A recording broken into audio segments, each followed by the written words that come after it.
오늘의 본문의 말씀으로 함께였지만 함께가 아니었다라는 제목으로 말씀 나누겠습니다. 오늘 본문은 너무나 잘 아시는 본문 중에 하나입니다. 이 본문을 통해 우리가 함께 살펴볼 것은 우리와 항상 함께 하시는 하나님, 그 하나님과 함께하는 자, 성령께서 우리 가운데 오심으로 그 주님이 우리와 항상 함께 하시게 되었습니다. 그 주님과 함께하는 자인가 함께하지 않는 자인가가 오늘 본문을 통해 정확하게 드러나고 있습니다. 구약 성경에 등장하는 우리 아브라함과 롯의 이야기를 기억하시죠? 두 사람은 오랫동안 함께였습니다. 같은 길을 걸었고 같은 장막에서 자고 또 같은 하나님을 섬기는 듯 보였습니다. 그런데 그 두 사람의 진심이 드러나는 결정적인 순간이 찾아옵니다. 창세기 13장을 보면 이 각각의 목자들 사이에서 다툼이 생겨 땅을 나누어야 했습니다.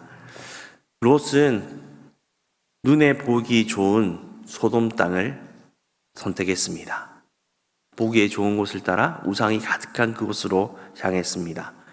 반면 아브라함은 눈에 보이는 그 화려함이나 편안함 대신 하나님과의 약속을 선택했습니다. 그들은 오랫동안 함께였지만 결정적인 순간에 결국 진짜 함께가 아니었음이 드러난 것입니다. 오늘 우리가 함께 읽은 본문이 바로 이 이야기와 같습니다. 한 교회 안에서 또 같은 시간에 예배를 드리고 또 겉으로 보기에는 똑같이 헌신하는 두 부류의 사람이 등장하고 있습니다. 바로 바나바와 아나니아와 삽비라 부부입니다. 이 사람들의 눈에는 구별되지 않았지만 함께 하시는 하나님, 그들의 중심을 정확히 꿰뚫어 보시고 구별하셨습니다. 오늘 설교는 세 장면으로 함께 진행될 것입니다. 성령이 만드신 그 아름다운 공동체의 모습을 바라보고 또 바나바의 진정한 헌신을 함께 바라볼 것입니다. 그리고 이 아나니아와 삽비라의 비극적인 그 최후를 우리가 함께 걸어가며 오늘 우리 자신의 그 신앙의 현주소와 우리의 삶의 모습을 비추어 보는 시간이 되기를 원합니다. 먼저 첫 번째, 성령이 만든 공동체는 이렇게 생겼습니다. 오늘 본문의 바로 앞부분을 한번 떠올려 보십시오. 베드로와 요한이 유대 최고의 권력기관인 그 사내들인 공회에 끌려갔을 때에 대제사장들과 장로들은 다시는 예수의 이름으로 말하지 말라라며 생명을 위협했습니다. 그러나 그 위협 앞에서도 교회는 무너지지 않았습니다. 오히려 바로 앞에 본문인 4장 31절을 보면 교회가 합심하여 부르짖었을 때 이렇게 기록하고 있습니다. 별기를 다하매 모인 곳이 진동하더니 우리가 다 성령이 충만하여 담대히 하나님의 말씀을 전하니라. 여러분, 그렇게 성령 충만함을 경험한 바로 그 다음 장면이 오늘의 본문입니다. 32절입니다. 믿는 무리가 한 마음과 한 뜻이 되어 모든 물건을 서로 통용하고 자기 재물을 조금이라도 자기 것이라 하는 이가 하나도 없더라. 아멘. 일라의 원문을 보면 한 마음과 한 뜻이 되어라는 표현이 그들의 심장과 영혼이 하나가 되었다라고 표현하고 있습니다. 단순히 감정적인 일치가 아니라 전 존재적인 모든 것이 예수 그리스도를 향해 같은 방향으로 정렬되었다라는 뜻입니다. 여러분, 이 일치는 바로 수백 년 전에 예레미야 선지자를 통해 예언하신 예레미야 32장 39절 말씀, 내가 그들에게 한 마음과 한 길을 주어라고 하신 이 새 언약의 약속이 마침내 성취된 것입니다. 여러분, 이 말씀은 우리가 모두 한 마음과 한 뜻이 되어 있는 물건을 다 팔아서 우리가 함께 쓰자라는 이런 말씀이 아닙니다. 성령이 충만하여 우리 모두가 예수 그리스도 안에 있을 때에 우리는 예수 그리스도 안에서 한 몸이 되었습니다. 그리고 그 한 몸 된 교회가 바로 예수 그리스도의 은혜의 복음, 하나님의 복음을 전하려 하는 일에 자신이 가진 재물을 내 것이라 생각하지 아니하고 하나님께 드림으로 그 복음의 진보를 위해 한 마음이 되어서 함께 나아갔다라는 뜻입니다. 여러분, 오늘날은 늘 말씀드리는 것처럼 스마트폰이나 컴퓨터, 인터넷을 통해 전 세계가 24시간 연결되어 있습니다. 하지만 역설적이게도 우리 사회에는 그 어느 때보다도 심각하게 분열되어 있습니다. 세대의 갈등, 이념의 갈등, 심지어는 교회 안에서도 갈등과 분쟁이 끊이지 않습니다. 기계적으로 연결은 되었지만 성령 안에서 진짜 한 마음이 되지 못했기 때문입니다. 여러분, 이 32절에 나타난 이 한 마음은 제도나 조직으로 만들어낸 것이 아닙니다. 바로 31절, 그 성령 충만함이 만들어낸 자연스러운 결과입니다. 성령 하나님이 내 안에 계시고 그 성령 하나님의 이끄심과 인도하심을 따라 나아갈 때에 예수 그리스도를 머리로 한 온전한 한 몸 된 교회가 세워질 때에 나타나는 자연스러운 모습이라는 것입니다. 여러분, 그리고 이 성령 충만한 한 마음은 즉각 몸된 교회를 통해 나타났습니다. 34절입니다. 그 중에 가난한 사람이 없으니, 여러분, 이것은 신명기 15장 4절에서 가난한 자가 없으리라 라고 약진 그 약속의 성취입니다. 수천 년간 율법으로도 이루지 못했던 그 나눔이 성령이 임하신 공동체 안에서 자연스럽게 실행된 것입니다. 여러분, 여기서 반드시 짚어야 할 사실은 이 나눔이 결코 강제나 억지로 하는 것이 아니었다라는 것입니다. 5장 4절에서 베드로가 땅이 그대로 있을 때에는 내 것이 아니며 판 후에도 네가 마음대로 할 수가 없더냐라고 분명히 말합니다. 즉, 땅을 팔지 않았거나 그 일부만 헌금해도 전혀 문제될 것이 없었다라는 것입니다. 즉, 하나님이 주신 그 마음을 따라 한 몸 된 지체가, 그리스도 안에서 한 몸 된 지체가 어려움을 당하고 있는 모습을 바라볼 때에 그들은 기꺼이 돕는 손길을 그치지 않았던 것입니다. 여러분, 왜 그랬습니까? 바로 하나님의 말씀을 전하기 위함이었습니다. 여러분, 몸에 불편함이 있으면 어떻습니까? 자유롭게 나아가지 못합니다. 마음껏 행동하지 못합니다. 그러나 몸이 온전할 때에는 마음껏 나가 말씀을 전하고 복음을 전하고 그 사랑을 전하고 나눌 수가 있는 것입니다.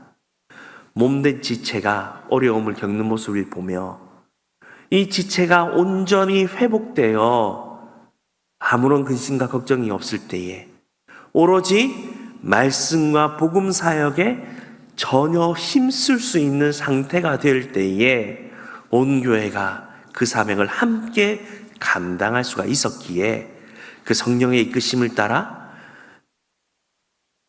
자연스럽게 나타난 현상이라는 것입니다. 여러분, 우리의 드림도 마찬가지입니다.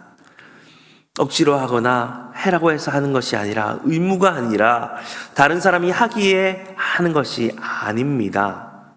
우리의 드림은 십자가의 복음이 우리의 마음을 완전히 바꾸어 놓았기에 그 넘치는 은혜에 감사하여 나도 모르게 스스로 움켜졌던 손을 펴게 된 것입니다. 내 것이야, 내 것이야 하고 꽉 움켜졌던 손을 펼치며 주님의 것입니다 라고 고백하는 것입니다. 성령 안에서 한 마음이 되고 그 마음에서 이웃을 향한 자발적인 관대함이 흘러나오는 곳, 한 몸 된 지체를 향한 사랑과 은혜의 손길이 끊이지 않는 곳, 여러분, 그곳이 바로 진짜 교회입니다. 여러분, 진짜 교회가 되었을 때에 본문을 통해 바라보게 되는 두 번째는 바나바처럼 사는 것이 가능하다는 것입니다. 오늘 성경을 기록한 누가는 36절에서 헌신적인 공동체 안에서도 특별히 눈에 띄는 한 사람을 소개합니다. 그는 구브로 출신의 레위인인 요셉입니다. 사도들은 그의 성품을 보고 위로의 아들이라는 뜻의 바나바라는 별명을 지어줍니다. 그럼 특별히 우리는 그가 레위인이었다는 사실에 주목해야 합니다. 구약시대에 성전 봉사를 위해 구별된 이 레위 지파는 자기 몫의 토지를 소유할 수가 없었습니다. 민수기 18장 20절에서 하나님은 너는 이스라엘 자손의 땅에 기업도 없겠고 그들 중에 아무 분깃도 없을 것이나 내가 이스라엘 자손 중에 내 분깃이요 내 기업이니라 라고 말씀하셨습니다. 이 레위인의 진짜 재산은 눈에 보이는 땅이 아니라 바로 하나님 자신이었음을 선포하는 것입니다. 여러분, 세월이 흘러 이 율법의 규정이 점점 느슨해지면서 레위였던 바나바도 자신의 밭을 소유하고 있었습니다. 그런데 성령 충만함을 받은 그가 미련 없이 그 밭을 팔아 사도들의 발 앞에 내려놓습니다. 여러분, 이것은 단순한 헌금이 아닙니다. 바나바는 삶으로 이렇게 선언한 것입니다. 나의 진짜 기업은 이 땅의 것이 아닙니다. 예수 그리스도, 오직 예수 그리스도 한 분뿐입니다. 라는 믿음의 고백을 그는 삶으로 표현한 것입니다. 여러분, 영원한 예수 그리스도를 얻기 위해 유한한 자신의 땅을 기꺼이 포기한 것입니다. 이 바나바의 별명이었던 위로의 아들, 이 위로라는 단어는 바로 파라클레세오스라는 단어입니다. 여러분, 조금 들어본 단어 아닙니까? 몇 번 말씀드렸던 파라클레토스, 성령. 예수님이 약속하신 성령, 그 보혜사 파라클레토스와 같은 뿌리를 가진 단어입니다. 즉, 바나바는 그 내면의 성령이 가득 채워져 성령의 충만함을 따라 성령의 성품, 그 열매들이 그대로 흘러나온 성령님을 닮은 사람이었던 것입니다. 훗날 모든 사람이 바울을 살인자라며 의심할 때에 오직 이 바나바 한 사람만 그를 품어주었습니다. 여러분, 그는 본래부터 대단한 위인이 아니라 오직 예수 그리스도의 복음과 그 안에 거주하셨던 성령 하나님이 그를 그렇게 빚어내신 것입니다. 여러분, 성경은 이 바나바가 위대하다, 바나바를 본받으라 라고 성경을 기록한 것이 아닙니다. 하나님이 우리에게 분명히 보여주는 사실은 이 바나바처럼 우리가 마음에 넉넉한 사람이 되는 것은 굳은 결심으로 되지 않는다는 것을 보여주시는 것입니다. 오직 십자가의 복음이 그 마음에 온전히 뿌리 내릴 때에, 그리고 그 안에 거하시는 성령의 인도하심을 따라 말하며 행동할 때에 우리도 바나바처럼 될 수 있다는 것을 보여주고 있는 것입니다. 왜 그렇습니까? 바나바가 한 것이 아니기 때문입니다. 하나님이 은혜를 누리는 사람, 그 안에 그 말씀의 순종의 걸음을 걸으려는 사람, 성령의 이끄심을 따라 나아가는 사람의 진정한 모습을 우리에게 보여주고 있습니다. 예수님이 날 위해 모든 것을 내어주셨음을 우리의 가슴으로 깨달을 때 우리는 비로소 움켜쥐었던 손을 펴게 되는 것입니다. 성령의 충만한 이끄심을 따라 나아간다면 오늘 우리도 바나바가 될 수 있습니다. 그러나 안타깝게도 바로 다음 장면에서 충격적인 반전이 일어납니다. 바나바와 똑같은 행동을 했지만 전혀 다른 결말을 맞이한 두 사람이 등장합니다.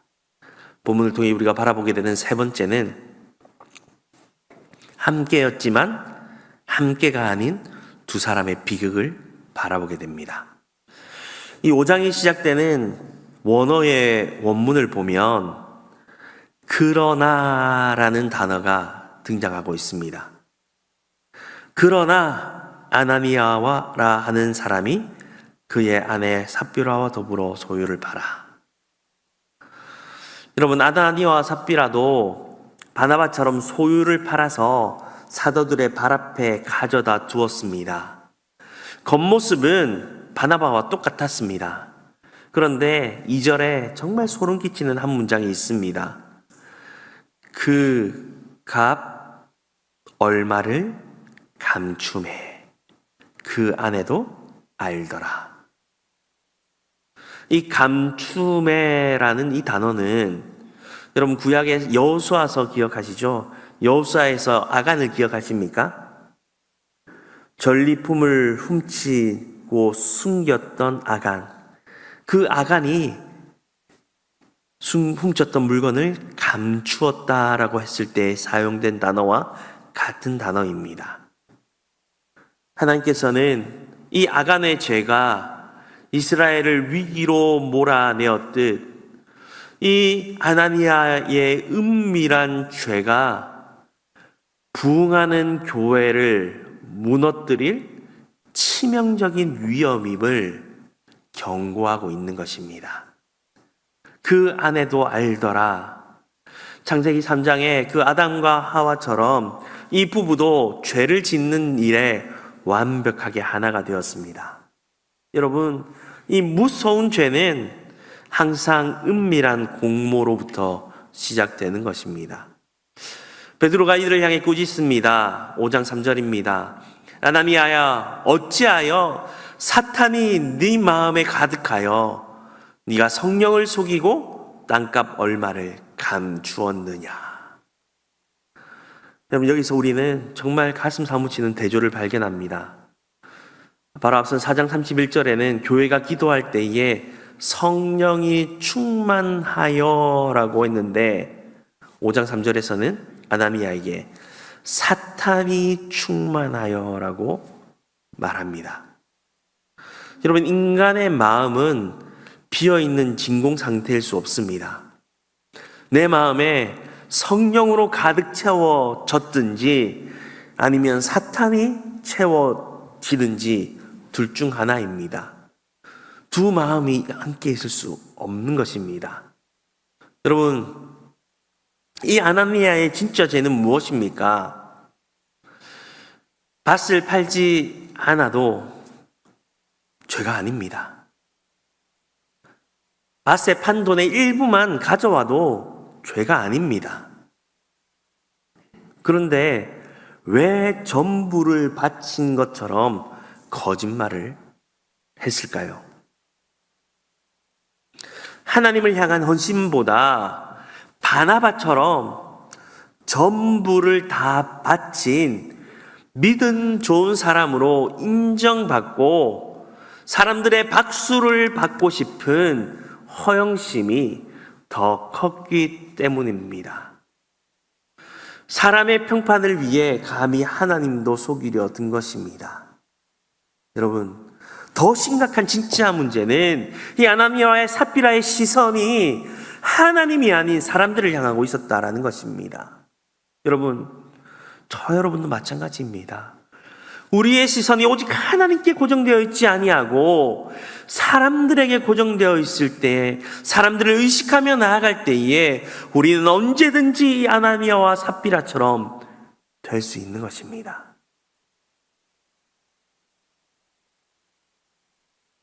베드로는 5장 4절에서 사람에게 거짓말한 것이 아니요 하나님께로다 라며 이 성령을 속인 것이 곧 하나님을 속인 것이라 선언하고 있습니다. 여러분, 이 말씀은 먼 옛날의 이야기가 아닙니다. 오늘 세상의 모습을 보십시오. 봉사 사진들을 SNS에 올리며 좋아요를 기다리고 헌금을 많이 하는 것을 은근히 티내며 명예를 위해 교회의 직분을 탐낼 때도 있습니다. 나는 너보다 더 많이 섬겨, 더 많이 봉사해. 이것을 마치 자부심처럼 생각할 때도 있습니다. 여러분, 이 아나니아의 병든 마음은 지금 우리 예배당 안에 어쩌면 내 마음 속에 있을지 모릅니다. 여러분, 다시 한번 우리를 점검하고 또 점검하십시오. 지금 내 마음이 오직 하나님을 향해 있는가? 내가 모든 일에 하나님을 향해 죽게 하듯 하고 있는가? 아니면 많은 일들에 사람들을 의식하며 행하고 있는가? 여러분, 그렇다면 우리가 온전히 하나님만 의식한다면 다른 사람을 향해 이래라 저래라 말할 수도 없습니다. 왜 그렇습니까? 하나님 앞에 서 있는 내 모습이 너무나 비참하고 너무나 한없이 부족한데 누구를 향해 이야기할 수 있습니까? 우리 모두는 하나님 안에서 결합되고 연결된 존재입니다. 그 말은 무엇입니까? 우리 모두가 한 마음, 한 몸이라는 뜻입니다. 저 지체의 상태가 내 상태입니다. 저 지체의 모습이 바로 내 모습을 대변하는 것입니다. 한 몸이기 때문입니다. 내가 하나님 앞에 바로 설 때에 옆에 있는 지체를 바르게 설 수 있도록 도와줄 수 있는 힘이 생기는 것입니다. 여러분, 철저히 하나님 앞에서 자신을 돌아보며 사람을 의식하지 않고 하나님만 의식하며 나아가는 저와 여러분이 되기를 원합니다. 이 아나니아 삽비라의 이야기가 바나바의 이야기와 대조되며 나타나는 것은 여러분도 헌금을 많이 해라, 여러분도 가진 것을 다 팔아라 라는 것이 아닙니다. 하나님과 함께한 사람과 그렇지 않은 사람의 모습이 어떤 것이를 극명한 대조를 통해 우리에게 보여주고 있고 우리에게 경고하고 있는 것입니다. 오늘 본문 5장 5절을 보면 이 베드로의 책망을 들은 아나니아가 즉사합니다. 회개할 기회도 주지 않는 것이 어쩌면 가혹해 보일 수도 있습니다. 하지만 여러분, 구약 성경의 성전의 모습을 한번 생각해 보십시오. 거룩한 언약궤를 만졌던 우사가 죽었고 다른 불을 들인 나답과 아비후가 불에 다 죽었습니다. 여러분, 하나님의 임재가 머무는 그 성전의 거룩함은 그토록 두려운 실제였습니다. 거룩함이라는 뜻이 무엇입니까? 구별됨이라는 단어입니다. 어떤 구별됨입니까? 죄와는 결코 어울릴 수 없는 하나님의 속성이 바로 거룩함입니다. 거룩하신 하나님 앞에 죄가 다가설 수도 없고 그 죄가 나올 즉시 그 죄는 사라지게 되는 것입니다. 하나님은 이 심판을 통해 이 교회의 거룩함을 얼마나 철저히 지키기를 원하시는지를 보여주고 있는 것입니다. 오늘 11절을 주목하십시오. 온 교회와 이 일을 듣는 사람들이 다 크게 두려워하니라. 여러분, 사도행전 전체에서 이 교회라는 단어가 이 무서운 심판 직후에 처음으로 등장하고 있습니다. 무엇을 말합니까? 교회는 친목 모임이 아닙니다. 살아계신 하나님의 거룩한 통치와 불꽃 같은 하나님의 임재가 실제하는 두려운 곳, 그것이 바로 교회입니다. 세상과는 철저히 구별된 곳, 그것이 교회입니다.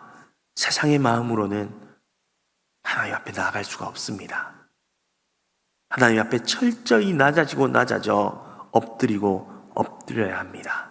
그리고 교회가 교회다움을 드러내고 나타낼 때에 비로소 부흥의 역사가 시작됩니다.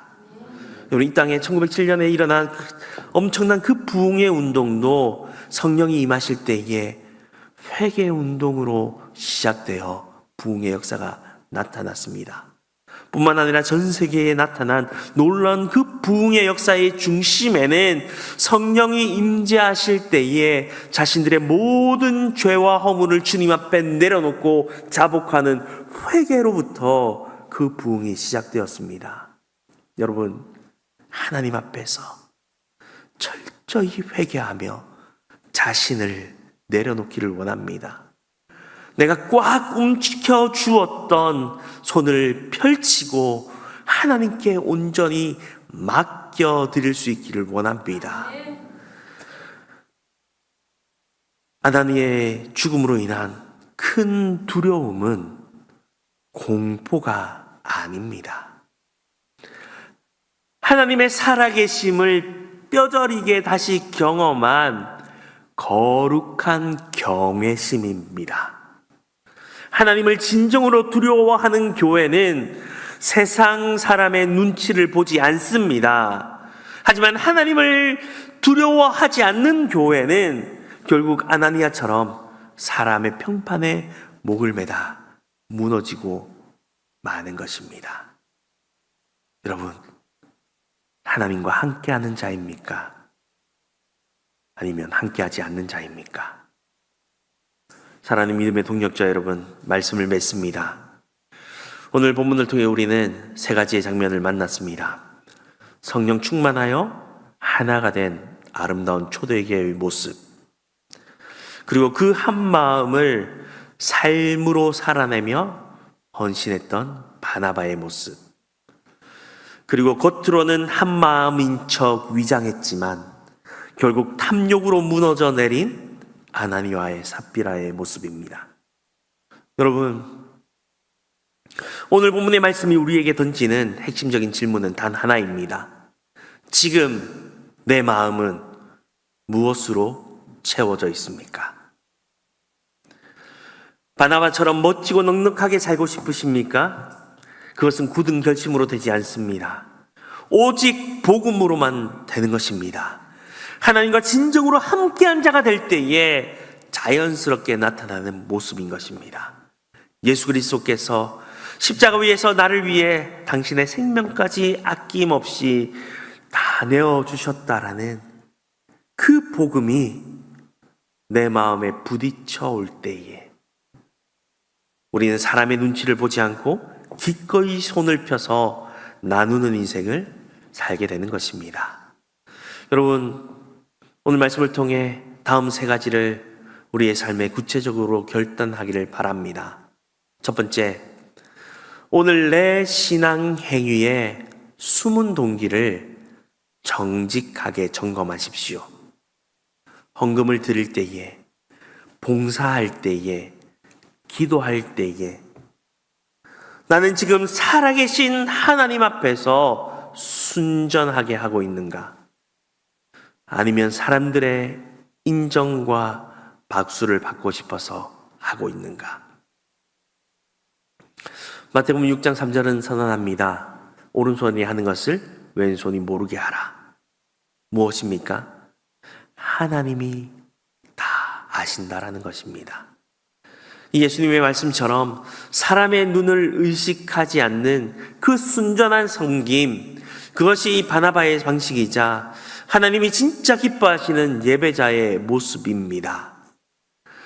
두 번째, 이 한 주 이름 없이 빛도 없이 섬기는 일 한 가지를 결단하고 실천하십시오. 무엇인가를 베풀었다면 자랑하지 마십시오. 알아주기를 바라지 마십시오. 오직 나와 하나님 단 둘만 아는 비밀스럽고 따뜻한 선행 한 가지를 이번 주 조용히 실천해 보십시오. 이 선행은 무엇과 연결되어 있습니까? 바로 복음을 전하는 일과 연결되어 있습니다. 여러분이 하나님의 나라를 위해 또 예수 그리스도의 은혜의 복음을 위해 아무도 모르게 섬긴 그 성김과 헌신을 하나님이 하시고 기억하여 주실 것입니다. 그때에 여러분은 하나님 앞에서 이 순전한 바나바와 같은 모습으로 칭찬받게 될 것입니다. 세 번째, 매일 구체적으로 성령의 충만함을 간구하십시오. 사도행전 4장 31절에서 교회가 합심하여 기도했을 때에 성령의 충만함을 누리게 되었습니다. 여러분, 오늘 예배를 마치고 돌아가시며 또한 매일 아침 눈을 뜰 때마다 이렇게 기도하십시오. 성령 하나님, 사탄의 유혹과 사람을 향한 헛된 허영심이 들어오지 못하도록 내 마음을 충만케 하여 주시고 내가 내 안에 충만한 성령의 충만함을 누리게 하여 주옵소서. 늘 하나님 앞에서 삶을 살아가게 하여 주옵소서. 여러분, 하나님이 채우시면 모든 것이 달라집니다. 아니, 하나님은 이미 우리 가운데 충만하시며 모든 것을 채워 주셨습니다. 그것을 인정하고 인식하고 누리는 사람은 달라집니다. 수천 명의 이기적인 사람들이 재산을 팔아 나누는 기적의 공동체가 되었습니다. 평범한 레인이었던 요셉이 위로의 사람 바나바가 되었습니다. 여러분, 오늘 이 예배 자리에 앉아 있는 저와 여러분도 완전히 달라질 수 있습니다. 2000년 전 이마가의 다락방에 임하셨던 그 동일한 성령께서 지금 이 자리 우리의 마음속에 우리 안에도 함께 하고 계시기 때문입니다. 여러분, 우리 모두가 껍데기만 함께인 척하는 아나니아가 아니라 성경 안에서 복음으로 하나 된 진실한 바나바가 되기를 간절히 원합니다. 진짜 함께하는 교회, 성령으로 채워진 한 마음의 공동체를 세워가는 복된 저와 여러분, 우리 제중소강교회가 되기를 간절히 소망합니다.